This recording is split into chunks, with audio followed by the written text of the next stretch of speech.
Today we are going to talk about Dr. H, who is a podiatrist in Utah, who is married, has 4 kids, and has owned his practice for about 15 years. When Dr. H and his wife first came on, they had a viable practice. Income wasn't really the issue, it was where was their cash going at this point, because one of the things they were focusing on was expanding. Dr. H didn't want to be the sole provider anymore at his practice, so he was curious of when he could add on associates and then move into his new clinic building. So we were able to show them where they stand at currently through getting them an appraisal, showing them budgeting tools, and when they were going to be able to expand along the way.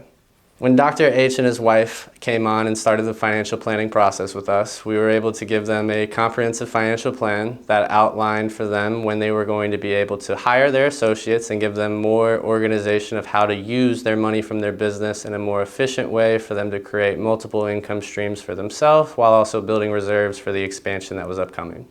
The main obstacle that Dr. H and his wife were dealing with at the time was the expansion and figuring out when can we move into our big brand new clinic building, when can we hire these 2 up-and-coming associates that are going to build the practice to the next level. And at first it was a daunting task, but through our monthly calls we were able to establish budgeting and setting certain targets for them to obtain before hiring other employees, and it gave them a lot more certainty and ease of mind along the way. I'm happy to say that Dr. H and his wife today are the happiest that they've ever been with their financial situation. They've been working with us now 2.5 years. They were able to move into their brand new building. They have 2 associates that are now allowing them to produce more than they ever have in the practice, around $4 million gross.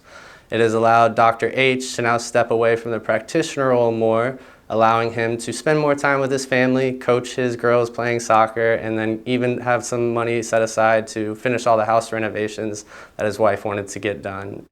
We look forward to working with Dr. H and his wife in their financial future and watching their continued financial success all the way through their practice sale and into retirement.